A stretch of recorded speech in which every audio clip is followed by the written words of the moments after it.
વડોદરા મહાનગરપાલિકાના ward number 8 હેઠળ આવતા વૃંદાવન ચોકડીથી લઈને યુનિયન બેંક સુધીના વિસ્તારની અનેક સોસાયટીઓમાં છેલ્લા ઘણા સમયથી ગટર ઉભરાવાની ગંભીર સમસ્યા યથાવત રહેતા સ્થાનિક રહીશોમાં ભારે રોષ જોવા મળી રહ્યો છે। સ્થાનિકોના જણાવ્યા અનુસાર ગટર લાઇનની ખામીના કારણે પીવાનું પાણી પણ દૂષિત આવતું હોવાથી આરોગ્ય અંગે ચિંતા વધી છે। દુર્ગંધ, ગંદકી અને મચ્છરોના વધતા ઉપદ્રવને કારણે રોગચાળો ફેલાવાની ભીતિ સેવાઈ રહી છે।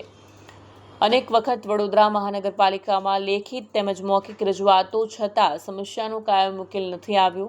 સ્થાનિકોનો આક્ષેપ છે કે ચૂંટણી સમયે જનપ્રતિનિધિઓ મત માંગવા માટે આવે છે, પરંતુ લોકોની સમસ્યાઓના નિરાકરણ માટે કોઈ ધ્યાન નથી આપતું।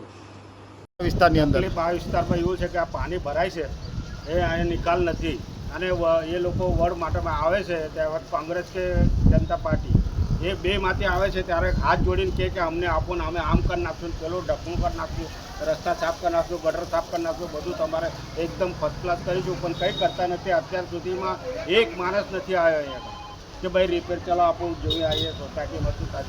એટલું ગંધ મારે છે, વાલમાંથી પાણી નીકળે, બૈરા બેતન પડી ગયા છે, કેટલા માણસો પડી જાય છે। કેટલા સમયથી આ તકલીફ છે? આ અઠવાડિયાથી 15 દિવસથી ચાલુ છે। કોઈ જોવા આવ્યું ખરું? કોઈ જોવા નથી આવતું। બસ એના કરતાં પંચાયત હારી હતી, એના કરતાં પંચાયત બધું કરતું હતું, એ સારું હતું। આ નગરપાલિકાને આપીને શું ફાયદો છે? કશું ફાયદો નથી। ખાલી વેરાના પૈસા મોકલો, બસ તરત પાવતી નહીં આપે તો વ્યાજ સાથે પૈસા લેશું, એ બધી ધમકી આપે પાછા। તો અમે કેવી રીતે કરીશું? અહીંયા બધું ગંદુ પાણી ભરેલ છે। આ ગંદા પાણી ભરેલો છે ને બધું ગંદુ પાણી અમારે જે પીવાનો જે વાલ ખોલે છે, પીવાનો વાલમાં અંદર આવીને અમારા ઘરોમાં પાણી આવે છે। એ પીવાના પાણીની અંદર બધાને દૂષિત થાય છે અને લોકોને કોરોના થવાની સંભાવના છે, બીમાર થાય છે। અને કેટલા જણ તો અહીં લોકો લપસીને પડી ગયા છે। પાણી એટલું ભરેલું છે કે એની સીમા નહીં। આજે અઠવાડિયાથી અમે બધી વિનંતી કરીએ છીએ અને બધાને આપણે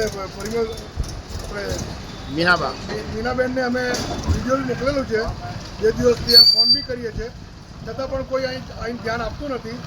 વોટિંગને ટાઈમે એ લોકો આવે છે, હાથ જોડી વિનંતી કરે છે, ભાજપ હોય કોંગ્રેસ હોય બધા આવી હાથ જોડી વિનંતી કરે, જીત્યા પછી કોઈ અહીં જોવા આવતું નથી। તો મારી વિનંતી એ જ છે કમિશનર સાહેબને કે તમે અહીં જુઓ અને એનો નિકાલ કરો। જય માતા। વીડિયો જર્નાલિસ્ટ મહેન્દ્ર સોલંકી સાથે સત્યા ટીવી ન્યૂઝ વડોદરા।